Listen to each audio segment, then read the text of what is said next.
A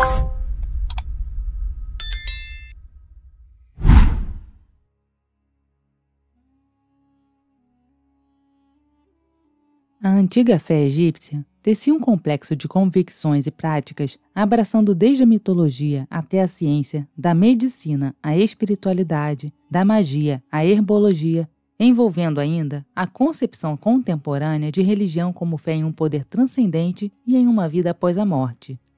O papel da religião penetrava todos os domínios da existência dos antigos egípcios, pois a vida terrena era meramente uma etapa em uma jornada sem fim.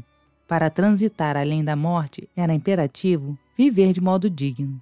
Durante a vida terrena, a pessoa era encarregada de sustentar o princípio de Maat, a harmonia, consciente de que suas ações reverberavam não apenas em sua própria vida, mas também na dos outros e no funcionamento do cosmos.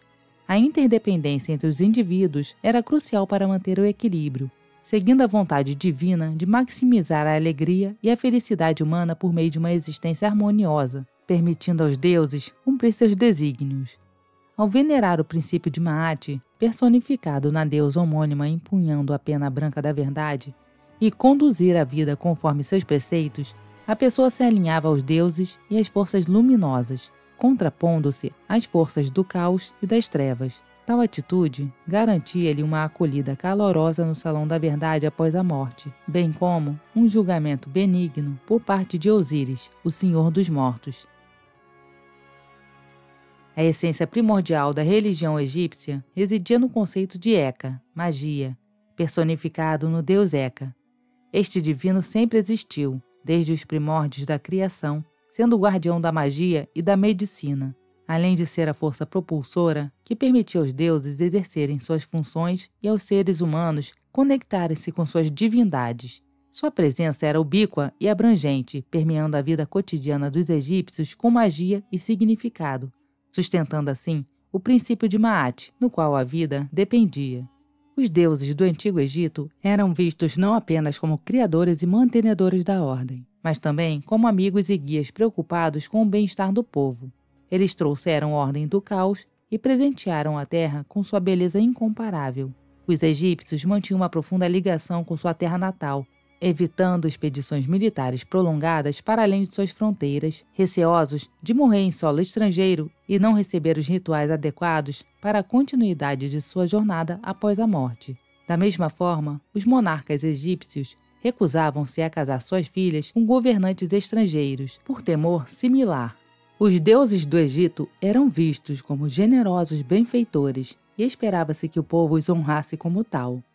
Segundo a crença, num tempo distante, somente as águas tumultuosas do caos se estendiam pela eternidade. Desse caos, Nu, emergiu a colina primordial, conhecida como Bem-Bem, sobre a qual repousava o grande deus Atum. Algumas versões mencionam como Ptah, mas muitas atribuem essa criação a Ra, eventualmente conhecido como Atum-Ra, na presença de Heka. Atum-Ra contemplou o vazio e percebeu sua solidão. Então, concebeu 2 filhos ao acasalar-se com sua própria sombra, Shu, deus do ar, e Tefnut, deusa da umidade. Shu conferiu ao mundo primitivo os princípios da vida, enquanto Tefnut contribuiu com os princípios da ordem. Partindo da colina, eles estabeleceram a estrutura do mundo. Com o passar do tempo, Atum-Ra começou a preocupar-se com a longa ausência de seus filhos, então removeu um de seus olhos e enviou-o em busca deles. Enquanto seu olho vagava, Atum-Ra permanecia sozinho na colina, contemplando a eternidade. Shu e Tefnut retornaram com o olho de Atum-Ra, posteriormente associado ao olho de Ra, ou olho que tudo vê. E seu pai, aliviado por seu retorno seguro, derramou lágrimas de alegria. Essas lágrimas, ao caírem na terra fértil do Bem-Bem, deram origem aos homens e às mulheres. Os primeiros humanos encontravam-se desabrigados, até que Shu e Tefnut, em sua união, geraram Geb, a terra, e Nut, o céu. Embora irmãos, Geb e Nut se apaixonaram intensamente, tornando-se inseparáveis. Contudo, Atum-Ra julgou tal relação inaceitável e separou Nut e Geb, elevando-a aos céus. Apesar disso, os amantes ainda podiam se avistar, porém não mais se tocar. Nut já estava grávida de Geb e deu à luz a Osíris, Ísis, Sete, Néftis e Horus. Os 5 deuses egípcios mais reverenciados como os mais antigos, embora Hathor agora seja considerada mais antiga que Ísis. Esses deuses, então, foram os progenitores de todas as outras divindades, de uma maneira ou de outra. Cada deus possuía sua própria esfera de especialidade. Por exemplo, Bastet era a guardiã do lar, da vida doméstica, da saúde e dos segredos das mulheres e dos gatos. Já Hathor personificava a bondade e o amor, ligada à gratidão, generosidade, maternidade e compaixão. Segundo uma antiga lenda, conhecida como o Livro da Vaca Celestial, ela foi enviada à Terra para punir a humanidade, transformando-se na feroz deusa Sekhmet, que quase devastou o mundo até ser acalmada e induzida ao sono por uma cerveja tingida de vermelho pelos deuses, enganando-a. Ao despertar, transformou-se na divindade mais amável, Hathor, prometendo o serviço eterno à humanidade. Embora Hathor estivesse ligada à cerveja, Tenenet era a principal divindade da bebida e também presidia o parto. A cerveja era considerada essencial para a saúde no Egito Antigo, um presente dos deuses, e várias divindades eram associadas à sua produção, que se diz ter sido iniciada por Osíris. Um antigo mito narra como Osíris foi enganado e morto por seu irmão Sete, e como Ísis o ressuscitou.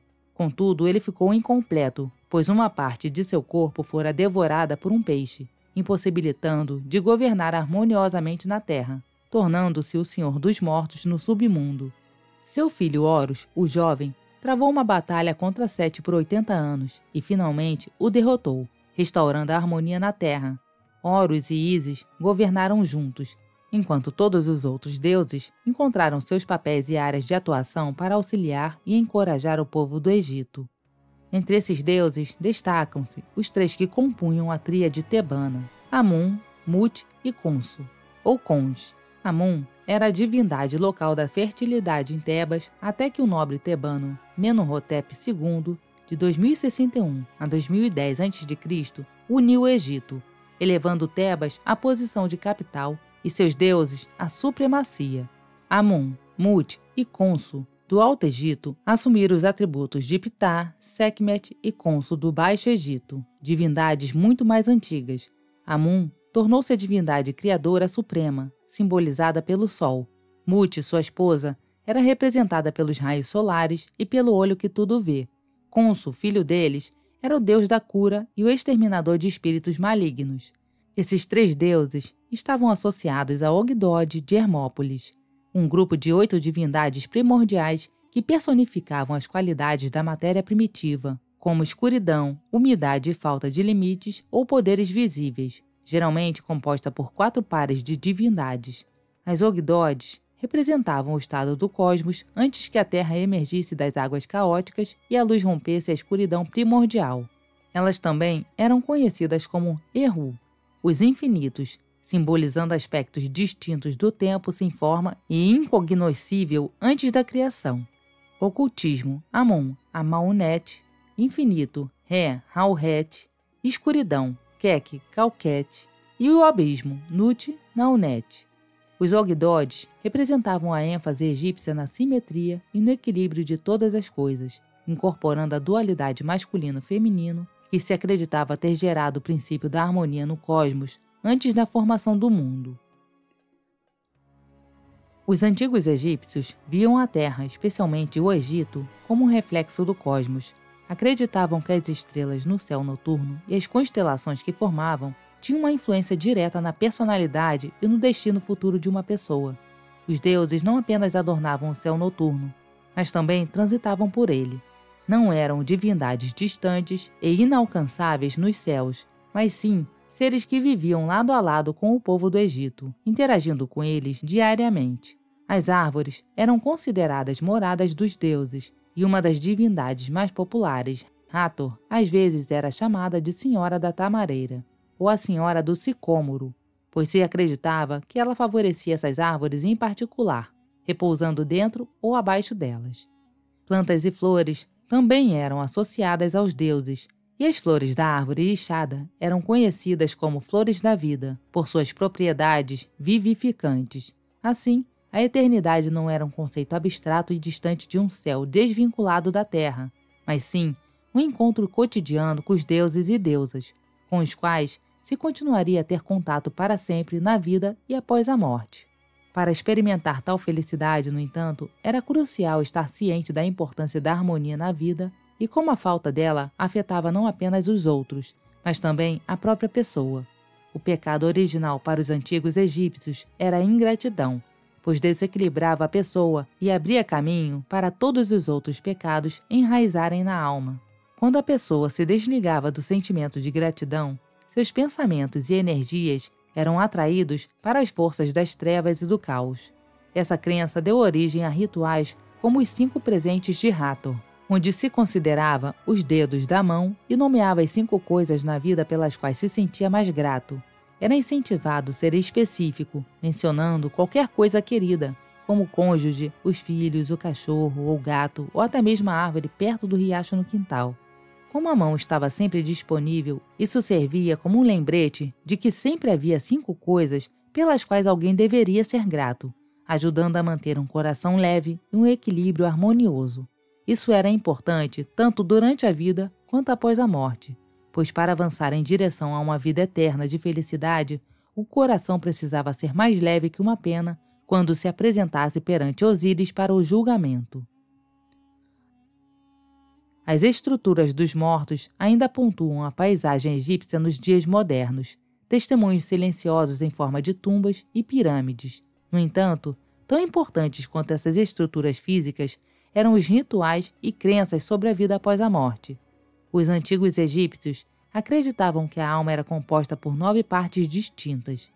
O Kat, que era o corpo físico, o Ka, representado como a forma dupla, o Ba, um aspecto de pássaro com cabeça humana capaz de voar entre a terra e os céus, o Shuyet, a sombra, o Ak, o eu imortal e transformado, o Sahu e o Sechen, aspectos de Ak, o Ab, o coração, considerado a fonte do bem e do mal, e o Ren, o nome secreto.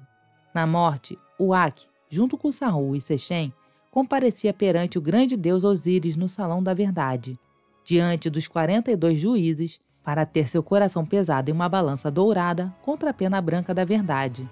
Era necessário recitar a confissão negativa, uma lista de pecados que alguém poderia honestamente afirmar que não cometeu durante a vida. E então, o coração seria colocado na balança. Se o coração fosse mais leve que uma pena, a pessoa era considerada digna e autorizada a passar pelo salão, continuando sua existência no paraíso. Por outro lado, se o coração fosse mais pesado que a pena, a pessoa era condenada à destruição, sendo devorada pelo monstro Amut. Após passar pelo Salão da Verdade, a alma era guiada até o barco de Raf-Raf, uma criatura mal-humorada a qual era necessário mostrar bondade e cortesia. Ao fazer isso, a pessoa era transportada através das águas do Lago Lili até o Campo dos Juncos, uma representação espelhada de sua vida terrena isenta de doenças, decepções e morte. Ali, a pessoa continuaria sua existência, aguardando o reencontro com aqueles que amava em vida ou encontrando aqueles que já haviam perdido. Apesar de Heródoto, o historiador grego, afirmar que apenas homens podiam ser sacerdotes no Antigo Egito, os registros egípcios contam uma história diferente. As mulheres podiam assumir o papel de sacerdotisas em cultos dedicados às suas deidades desde o Império Antigo, e recebiam o mesmo respeito que os homens. Geralmente, um membro do clero precisava ser o mesmo sexo que a divindade que servia. O culto de Hathor, em particular, era frequentemente liderado por sacerdotisas. Vale ressaltar que o termo culto tinha um significado diferente no Antigo Egito em comparação com os tempos modernos, referindo-se simplesmente a grupos dentro de uma religião. Sacerdotes e sacerdotisas podiam levar uma vida comum, casando-se, tendo filhos, possuindo terras e casas, com exceção de certas práticas rituais e observâncias relacionadas à purificação antes de oficiar. Os sacerdotes, assim como os escribas, passavam por um extenso treinamento antes de assumirem seus deveres. Uma vez ordenados, eles cuidavam do templo ou complexo do templo, conduziam rituais e cerimônias como casamentos, bênçãos em casa ou empreendimentos e funerais. Desempenhavam funções de médicos, curandeiros, astrólogos, cientistas e psicólogos, e também interpretavam sonhos, abençoavam amuletos para afastar demônios ou aumentar a fertilidade. Realizavam exorcismos e ritos de purificação para livrar uma casa de espíritos malignos. Seu principal compromisso era com o Deus que serviam e com as pessoas da comunidade, incluindo o cuidado do templo e da estátua da divindade dentro dele. Não haviam escrituras oficiais adotadas pelo clero, mas os conceitos transmitidos nos templos ecoavam os temas encontrados em obras como os textos das pirâmides, os textos do caixão e os feitiços do livro egípcio do morto. Embora o livro dos mortos seja às vezes chamado de Antiga Bíblia Egípcia, não era exatamente isso. Trata-se, na verdade, de uma coleção de feitiços destinados à alma na vida após a morte. Os textos das pirâmides, datados aproximadamente de 2400 a 2300 a.C., são os textos religiosos mais antigos do Egito Antigo. Os textos do caixão, surgidos posteriormente por volta de 2134 a 2040 a.C., foram desenvolvidos a partir dos textos das pirâmides. Enquanto isso, o Livro dos Mortos, ou Livro do Surgimento do Dia, como é conhecido, foi escrito em algum momento entre 1550 e 1070 a.C. Todas essas obras abordam a jornada da alma na vida após a morte. Apesar dos títulos que lhe foram atribuídos por estudiosos europeus e da profusão de túmulos e estátuas no Egito, assim como dos elaborados rituais funerários e práticas de mumificação, é equivocado afirmar que os egípcios eram obcecados pela morte. Na verdade, estavam profundamente preocupados com a vida. O Livro do Surgimento do Dia, assim como os textos anteriores, apresenta verdades espirituais que uma pessoa teria aprendido durante a vida, lembrando a alma sobre como agir na próxima fase de sua existência, sem corpo físico ou mundo material. Esperava-se que a alma egípcia lembrasse dessas verdades, mesmo que nunca tivessem entrado em um templo, graças aos muitos festivais religiosos que permeavam o ano egípcio. Em última análise, a antiga fé egípcia era uma busca pela harmonia, tanto interna quanto externa, uma busca por uma vida digna e uma jornada após a morte recompensadora. Essa fé moldou a identidade e a cultura desse povo por milênios, deixando um legado duradouro que ainda ressoa até os dias de hoje. Muito obrigada por assistir e até a próxima.